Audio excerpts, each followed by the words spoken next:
Indian economy का ये मेरा दूसरा वीडियो है। इसमें हम जो सरकार की जो पब्लिक फाइनेंस जिसको हम लोग बोलते हैं, मतलब कि इसमें जो सरकार की जो कुछ प्राप्तियां होती है, सरकार जो कुछ खर्चे करती है, उसके हर एक कॉन्सेप्ट को अच्छे से देखेंगे। और इससे लगभग 1 या 2 या 3 क्वेश्चन जो है या आ जाएगा, नहीं अगर क्वेश्चन आएगा तो और भी इकोनॉमी के और बाकी चीज़ को समझने में या बजट को पढ़ने में या हमको सर्वे को पढ़ने में काफ़ी हेल्पफुल ये टॉपिक हमको क्या करता है, देता है। तो इस चूँकि ये थोड़ा टफ टॉपिक है, इसलिए मेरा सलाह यही है कि इसको एक बार वीडियो देख लीजिए, दोबारा भी इसको वीडियो देखिएगा, लेकिन स्पीड बढ़ा लीजिएगा। इसको 2 या 3 बार देखिएगा तो चीज़ें कॉन्सेप्ट हो जाएगा क्लियर, और इसी से क्वेश्चन आएगा। मतलब अगर बेसिक अगर पूछेगा तो इससे बाहर एग्जाम में नहीं आएगा। हाँ, बाकी अगर बजट में देख लेंगे सरकार कितना घाटा है, कितना प्राप्ति, तो हम बजट के में अलग से वीडियो बना दी है, उसको भी देख सकते हैं, या मैं एक और वीडियो यहाँ लाऊंगा। चलिए नेक्स्ट, चलिए यहाँ पे वही है कि लोक वित्त या पब्लिक फाइनेंस। सिंपल सी बात देखिए, इसमें हम क्या क्या पढ़ेंगे, सरकार कितना प्राप्ति करती है, सरकार का क्या खर्च होता है, सरकार का क्या घाटा है, इसमें जो फाइनेंस जो कमीशन होता है उसका क्या सिफारिश है, ये सब हम क्या करते हैं, पढ़ते हैं। सबसे पहला ये सरकारी प्राप्ति, रिसिप्ट सरकार की क्या हो। देखिए सरकार का रिसिप्ट प्राप्ति 2 है, राजस्व प्राप्ति और पूंजीगत प्राप्ति। देखिए राजस्व या रेवेन्यू रिसिप्ट क्या है, सरकार को ऐसी प्राप्ति जिससे ना तो क्या होगा, सार्वजनिक संपत्ति को कम करना पड़े सरकार को, और ना ही सार्वजनिक देयता को बढ़ाना पड़े। सिंपल सी बात है, जैसे टैक्स है, सरकार से टैक्स वसूल होती है, इससे सरकार की संपत्ति में ना ही कोई कमी आती है और ना ही उनको कोई देयता में क्या होती है, वृद्धि होती है। फिर राजस्व प्राप्ति को भी हम लोग क्या करते हैं, 2 पार्ट में क्या करते हैं, बांट कर देखते हैं। इसमें पहला है कर राजस्व, टैक्स रेवेन्यू, और ये टैक्स रेवेन्यू को भी 2 पार्ट में बांटते हैं। एक डायरेक्ट टैक्स होता है, एक इनडायरेक्ट होता है, एक प्रत्यक्ष कर, एक और दूसरा अप्रत्यक्ष कर होता है। देखिए कर तो एक अनिवार्य भुगतान होता है जो कि देश की जनता क्या करती है, पे करती है, ठीक ना। चलिए ध्यान रखिएगा। अगला यहाँ पे दूसरा है, एक तो हो गया कर राजस्व प्राप्ति में, पहला हो गया कर राजस्व और दूसरा हो गया क्या, गैर कर राजस्व। इसमें क्या क्या आता है, इसमें फीस हो जाता है सरकार जो हम लोग से लेती है, या फाइन जुर्माना हम लोग को लगा देती है, कभी कभी इंटरेस्ट सरकार का इसमें आ जाता है। सरकार कुछ लाभ कमाती है, कुछ लाभांश भी कमाती है, सरकार को कुछ अनुदान भी मिलता है। ये सब सरकार की कैसी है, गैर कर राजस्व है, ये प्राप्ति है। तो प्राप्ति 2 हो गया, एक टैक्स से, एक नॉन टैक्स से, ये आप ध्यान रखिएगा। तो अब आइए यहाँ पे हम लोग पढ़ते हैं कि ये जो कर जो है, जो राजस्व कर है, इसमें जो है ना कितने इसके प्रकार होते हैं। इसमें मैंने देखिए 2 प्रकार होता है कर राजस्व में, आपको बताया डायरेक्ट टैक्स और कौन होता है, इनडायरेक्ट टैक्स होता है। आइए हम दोनों को बारी बारी से हम क्या करते हैं, पढ़ते हैं। आइए इनडायरेक्ट टैक्स में सबसे पहला है आपका, डायरेक्ट टैक्स में आपका पहला है, इसको हम बोलते हैं व्यक्तिगत कर, मतलब इनकम टैक्स, ठीक ना। और समझ लीजिए कि देखिए डायरेक्ट टैक्स या प्रत्यक्ष कर क्या है, ऐसा कर जिसके भार को आप किसी और पर ट्रांसफ़र नहीं कर सकते हैं। हम कमाते हैं, मेरी इनकम है, अपनी इनकम है, इनकम पर जो टैक्स सरकार लेगी वो हम ही को पे करना पड़ेगा, किसी और पर या पर हम नहीं टाल सकते हैं। मतलब कि प्रत्यक्ष कर मतलब क्या, उसका भार जो है उसी व्यक्ति पर पड़ता है, बस ये ध्यान रखना है। अब आइए इसमें प्रत्यक्ष टैक्स के कई सारे उदाहरण हैं, कई सारे टाइप्स हैं, वो मेन टाइप्स हम पढ़ते हैं जो एग्जाम के पॉइंट ऑफ व्यू से काफ़ी इंपॉर्टेंट है। पहला देखिए इसमें है व्यक्तिगत कर, या इसको हम पर्सनल या इनकम टैक्स भी क्या करते हैं, बोलते हैं। ध्यान रखिएगा, इनकम टैक्स केंद्र सरकार लगाती है। इंडिया में कृषि आय पर कोई इनकम टैक्स नहीं लगता, ये भी ध्यान रखिएगा। अगला टैक्स है कॉर्पोरेट टैक्स। ये कौन सा टैक्स है, जो कंपनी जो अपने लाभ पर जो देती है, इसको बोलते हैं कौन सा, निगम कर या कॉर्पोरेट टैक्स। ये केंद्र सरकार लगाती है कंपनी के मुनाफे पर, ध्यान रखिएगा। और भारत सरकार को सबसे अधिक जो है टैक्स की प्राप्ति इसी से होती है। अगला है मैट। देखिए मैट क्या था, ये कॉर्पोरेट टैक्स का ही भाग था। कभी कभी क्या होती थी, जो कंपनियां जो है निगम कर जो है ना बचाना चाहती थी, इस पर सरकार ने लगाया था कौन सा, मैट, मिनिमम अल्टरनेटिव टैक्स लगाया था, ठीक ना। आगे आइए, अगला एक है कैपिटल गेन टैक्स। ये पूंजीगत लाभ कर है। ये क्या है, ये संपत्ति से मकान, शेयर आदि के विक्रय से मिलने वाले लाभ पर जो है ना केंद्र सरकार क्या करती है, कैपिटल गेन लगाती है। क्वेश्चन ये पूछ सकता है कौन कौन सा टैक्स केंद्र सरकार लगाती है, ठीक है, वो भी डायरेक्ट टैक्स, ध्यान रखिएगा। अगला एक वेल्थ टैक्स था, वो संपत्ति पर कर, अब इसको हटा दिया गया, कब 2016 और 2017 में इसको यहाँ से हटा दिया गया है। नेक्स्ट है गूगल टैक्स। देखिए गूगल टैक्स को हम लोग फेसबुक टैक्स भी बोलते हैं, ठीक ना। ये क्या होती है, 16-17 में हमारी सरकार लगाई है, इसका रेट है 6%। ये जो है ना गूगल, फेसबुक, ट्विटर पर लगाया जाता है, जो वो विज्ञापन करता है, विज्ञापन पे जो आय होता है इन कंपनियों को, उस पर ये गूगल टैक्स लगाया जाता है। नेक्स्ट चलिए, एक है एंजल टैक्स, ये सबसे इम्पोर्टेंट है। देखिए आपको पता होगा हमारे देश में कई सारी अभी स्टार्टअप कंपनी खुल रही है, जो नई कंपनी होती है, ये स्विगी हो गया, टेमेटो हो गया, ये सब क्या है, ये सब स्टार्टअप कंपनी है। तो स्टार्टअप कंपनी जो अनलिस्टेड होती थी, जो लिस्ट में जो नहीं होती थी, उस पर जो है ना एक टैक्स लगता है था, उसका नाम था एंजल टैक्स, ठीक ना। और ये एंजल टैक्स का जो रेट था ये था कितना, 30%, ध्यान रखिएगा। हालांकि अब इसे हटा दिया गया है, लेकिन क्वेश्चन पूछा है कई बार कि एंजल टैक्स का संबंध किससे है, स्टार्टअप कंपनी पर लगाई जाती थी, ठीक ना, ये ध्यान रखिएगा। डायरेक्ट टैक्स के बाद अपना अगला टैक्स है इनडायरेक्ट टैक्स। क्या है इनडायरेक्ट? देखिए इनडायरेक्ट टैक्स का मतलब ये है इसके भार को हम अन्य लोगों पर ट्रांसफ़र कर सकते हैं, ठीक ना। तो अब देखिए इसमें ये मतलब ये वो टैक्स हैं जो कि हम लोग जो वस्तु या सेवा जो खरीदते हैं, जो गुड्स या सर्विस जो हम लोग खरीदते हैं, टूथपेस्ट, दूध, कोल्ड ड्रिंक्स, ये सब में क्या है, इसमें वस्तु हम लोग खरीदते हैं, इस पर टैक्स जो लगता है इसको क्या बोलते हैं, इनडायरेक्ट टैक्स हम लोग बोलते हैं। अभी हमारे देश में सारे इनडायरेक्ट टैक्स या अप्रत्यक्ष कर को जीएसटी में क्या कर दिया है, जोड़ दिया है। GST, goods and service tax, जो 1 जुलाई 2017 को पूरे देश में क्या है, लागू है। सिंपल जीएसटी अभी सारा अप्रत्यक्ष कर को उसी में क्या कर दिया गया, इंक्लूड कर दिया गया है। इसको आप देख लीजिए। आगे ये देखिए अभी जो है हम लोग जो है प्रत्यक्ष और अप्रत्यक्ष कर, मतलब इनडायरेक्ट टैक्स में तो जीएसटी जितना भी टैक्स है, मैं जीएसटी का एक अलग बनाऊंगा वीडियो, उसमें देख लीजिएगा। सारा जो इनडायरेक्ट टैक्स है अभी हमारे देश में जीएसटी में आ गया है, ठीक है, ये ध्यान रखिएगा। तो अब यहाँ देखते हैं हम लोग जो प्रत्यक्ष और जो अप्रत्यक्ष कर है इसमें तुलना पढ़ लेते हैं। देखिए सामान्यतः अप्रत्यक्ष करों की तुलना में डायरेक्ट टैक्स क्या है, ज़्यादा अच्छा है। क्यों? देखिए इसलिए अच्छा है कि आप डायरेक्ट टैक्स को प्रगतिशील बना सकते हैं, मतलब प्रोग्रेसिव बना सकते हैं। जैसे अगर मान लीजिए एक कोई ग्राफ है, ये एक्स एक्सिस है और ये कौन सा एक्सिस है, वाई एक्सिस है। इधर लोगों की आय है, मान लीजिए इनकम है, ठीक, और यहाँ क्या है, कर की क्या है, दर है।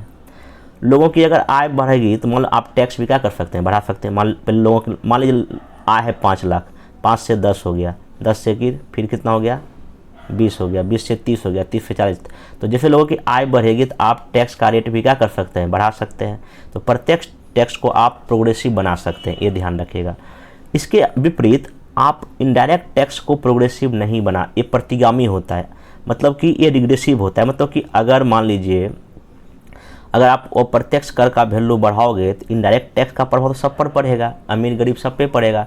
तो अगर आप इनडायरेक्ट टैक्स का वैल्यू बढ़ाओगे तो गरीब लोग उसको दे ही नहीं पाएगा। तो इसलिए इसको क्या बोलते हैं हम लोग, रिग्रेसिव होता है। क्या होता है, रिग्रेसिव, मतलब कि प्रतिगामी होता है।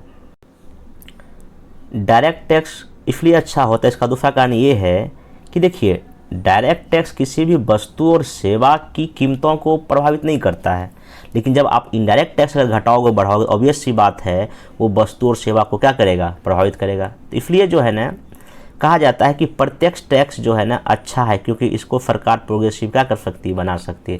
लेकिन ऐसा नहीं है कि अप्रत्यक्ष कर खराब ही हैं, अप्रत्यक्ष कर की कोई उपयोगिता नहीं, ऐसा बिल्कुल कहना गलत है। क्यों गलत है? क्योंकि सरकार जैसे कि कुछ महंगी वस्तु जैसे कार पे, एसी पे, फ्रिज पर, इस पर क्या करती है, टैक्स बढ़ाती है। ये जो कार, एसी, ये सब पर इंडायरेक्ट टैक्स लगता है। तो ये लग्जरी वस्तु है, तो सरकार कभी कभी क्या करती है, लग्जरी आइटम पे इंडायरेक्ट टैक्स बढ़ा के एक बहुत अधिक रेवेन्यू क्या करती है, जनरेट करती है। ये भी ध्यान रखिएगा। अब आगे इसमें नेक्स्ट है पूंजीगत प्राप्तियाँ। अभी तक हमने राजस्व प्राप्तियाँ सरकार का पढ़ लिया। अब आते हैं कैपिटल रिसिप्ट। देखिए कैपिटल रिसिप्ट का मतलब पहले समझ लें। देखिए इसका मतलब सिंपल ये है, ऐसी आय जिसे प्राप्त करने के लिए या तो सार्वजनिक संपत्ति को कम करना पड़े या तो पब्लिक लायबिलिटीज या सार्वजनिक देयता को बढ़ाना पड़े, उसको हम क्या बोलते हैं, पूंजीगत प्राप्ति। मतलब कि सरकार की कुछ संपत्ति कम हो जाएगी या उसकी देयता क्या हो जाएगी, बढ़ जाएगी। जैसे पहला इसमें उदाहरण है, एग्जाम्पल ही पूछेगा बीपीएससी या कोई भी एग्जाम में कि पूंजीगत प्राप्तियां में क्या क्या आता है। देखिए जो पूंजीगत प्राप्तियां है, देखिए इसमें क्या क्या आ रहा है। पहला कि सरकार करती है विनिवेश, डिसइन्वेस्टमेंट, मतलब जैसे कि सरकारी कंपनी का, जैसे मान ली ओएनजीसी है, एनटीपीसी है या और भी कोई सरकारी कंपनी, एलआईसी है, सरकार इसमें क्या करती है, सरकार अपना फेयर किसी प्राइवेट लोगों के हाथों में क्या करती है, बेचती है। मतलब कि इसको कहते हैं विनिवेश, डिसइन्वेस्टमेंट करना। तो सरकार भले ही अपना संपत्ति किसको दे दी, दूसरे प्राइवेट लोगों के हाथों में दे दी, इससे कहीं ना कहीं सरकार की जो संपत्ति में कमी आई ना, तो ये विनिवेश से ठीक है, सरकार को आय हुआ, तो विनिवेश से जो आय हुआ उसको हम कहाँ रखेंगे, पूंजीगत प्राप्तियाँ में रखेंगे। ऋणों की वसूली भी इसमें आता है। सरकार कुछ बाजार से क्या लेती है, उधार लेती है। अब देखिए सरकार बाजार से उधार कहाँ कहाँ ले सकती है, या तो RBI ले सकती है, या तो बाह्य जैसे कि IMF हो गया, वर्ल्ड बैंक हो गया। इससे अगर सरकार अगर वो लोन लेगी तो ऑब्वियस सी बात है सरकार को कुछ ना कुछ क्या करना पड़ेगा, पैसा उनको ब्याज के रूप में देना पड़ेगा। उसके बाद जो है ना सरकार की कुछ जो है ना अन्य और भी जो है ना देता होती है, जैसे कि इसमें है भविष्य निधि जो फंड होता है, राष्ट्र बचत पत्र जो सरकार बेचती है, किसान विकास पत्र होता है, डाकघर जो जमाएँ होती है, सुकन्या समृद्धि योजना होता है। ये सब में जो है ना सरकार को ये सब से भी कुछ ना कुछ प्राप्ति होती है। जैसे मान लीजिए सुकन्या समृद्धि योजना है, ठीक ना, इसमें सरकार अकाउंट खोलता है, सरकार कुछ ना कुछ क्या होती है, प्राप्ति तो होती है, लेकिन सरकार को उस पर इंटरेस्ट या ब्याज भी क्या करना पड़ता है, देना पड़ता है। जैसे मान राष्ट्र जो बचत पत्र होता है ये भी सरकार क्या करती है, बेचती है। सरकार को इनकम इससे भले ही होती है, लेकिन सरकार को कुछ ना कुछ क्या करता है, उसके बदले में पैसा देना भी क्या होता है, पड़ता है। तो ये सब क्या हो गया, मतलब पूंजीगत प्राप्ति में ये सब याद रखिएगा, चारों पॉइंट जो है ना आप अच्छे से याद रखिएगा, कौन कौन सी पूंजीगत प्राप्तियाँ सरकार की है। इसी में क्वेश्चन देगा ABCD में, तो आप इसको ना चूज करके आंसर क्या कर सकते हैं, बना सकते हैं। और इसमें ध्यान रखिएगा जो ये जो पहला और दूसरा जो है इसको बोलते हैं गैर ऋणकारी प्राप्तियां सरकार की, क्योंकि ये सरकार ऋण कोई ले नहीं रही है, लेकिन इन दोनों में सरकार क्या ले रही है, कहीं ना कहीं ऋण ही तो ली है, तो ये ऋण से हुआ प्राप्त है। और अब आ जाते हैं सरकार का जो मेन जो खर्च है। देखिए खर्च भी दो तरह का होगा, एक राजस्व खर्च होगा, एक पूंजीगत खर्च होगा। राजस्व खर्च देखिए क्या होगा, राजस्व खर्च का मतलब सिंपल सा ये है कि जिनसे ना तो सार्वजनिक संपत्ति का निर्माण होता है, ना ही सार्वजनिक देयता में कोई कमी होती, बस इतना ध्यान रखिएगा।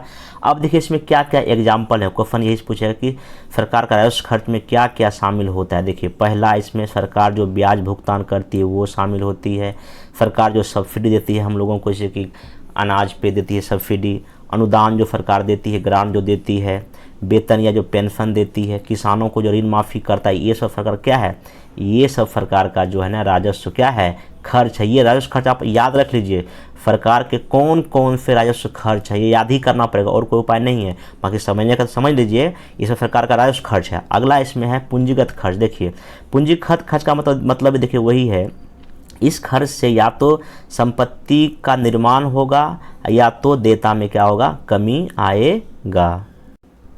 देखिए पूंजीगत खर्च में पहला क्या आता है, एग्जाम्पल देख लीजिए, जैसे कि सरकार मेट्रो बनाएगी, ऋणों का पुनर्भुगतान करेगी, राज्य सरकारों या विदेशी सरकारों या सार्वजनिक उपक्रमों को क्या ऋण देगी, ठीक ना। ये सब क्या है, सरकार के जो है ना आपके पूंजीगत जो है ना खर्च है। यूनियन बजट 2017-18 में सार्वजनिक खर्च के प्लान्ड और नॉन प्लान वर्गीकरण को ख़त्म कर दिया गया है।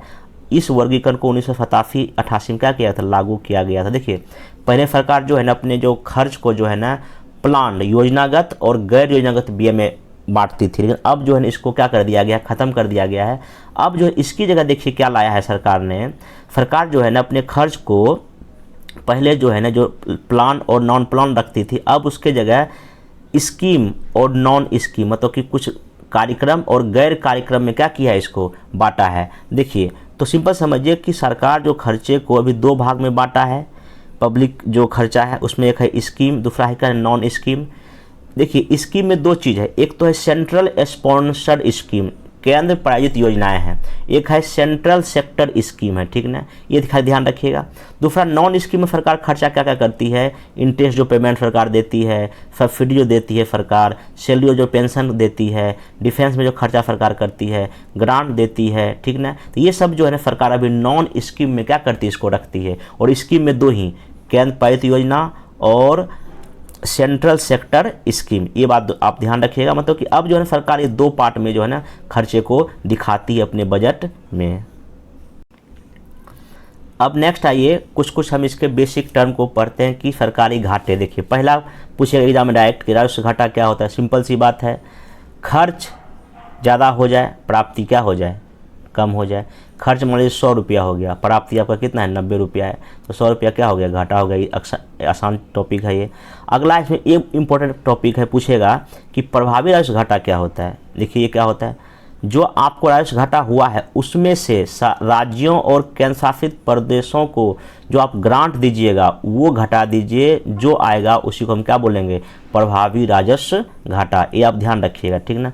नेक्स्ट आइए, एक होता है राजकोषीय घाटा, ये सबसे इंपॉर्टेंट है। देखिए ये क्या होता है, देखिए राजकोषीय घाटा क्या होता है, कुल जो सरकार खर्चा किए, राजस्व भी खर्चा कर लिया और पूंजीगत भी खर्चा कर लिया का कुल प्राप्तियां राजस्व और पूंजीगत पर अधिक, जबकि बाजार से उधार और अन्य देयताओं को पूंजीगत प्राप्तियों में शामिल नहीं करते हैं। ध्यान रखिएगा, यहाँ सिर्फ जो ये जो बाजार से जो उधार और जो अन्य देयता को है, हम जो है ना इस पूंजीगत प्राप्ति में शामिल नहीं करते। अर्थात इसका मतलब ये हुआ कि राजकोषीय घाटा क्या हुआ कि कुल खर्चों का गैर ऋणकारी क्या है, प्राप्ति। हम तो सरकार जो बाहर से जो पैसा लेती है, आरबीआई से ले लिया या किसी से बाह्य बैंक से जो पैसा सरकार ले लिया, वही क्या कहलाता है, आपका राजकोषीय घाटा कहलाता है। सिंपल ध्यान रखिएगा, राजकोषीय घाटा क्या है, कुल खर्चों का गैर ऋणकारी प्राप्तियों पर क्या है, अधिक है। आपका गैर ऋणकारी प्राप्तियां अधिक है तो राजकोषीय घाटा आपका क्या हो जाएगा, अधिक हो जाएगा।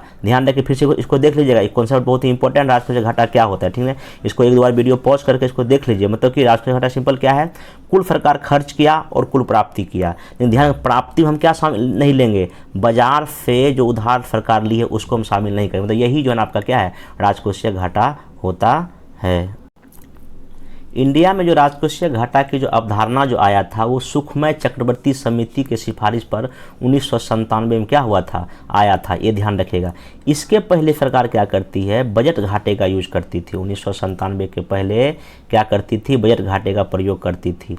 अब यहाँ देखते हैं हम लोग बजट घाटा क्या। देखिए बजट घाटा सिंपल सा मतलब क्या है, कुल खर्चों का कुल प्राप्तियों पर अधिक, जबकि कुल पूंजीगत प्राप्तियों में बाजार से उधार और अन्य देयता को यहाँ शामिल किया जाता है। देखिए राजकोषीय घाटा में हम ये बाजार से उधार और अन्य देयता को शामिल नहीं करते थे, लेकिन यहाँ क्या करते थे, हम शामिल करते थे। किसमें, बजट घाटा में।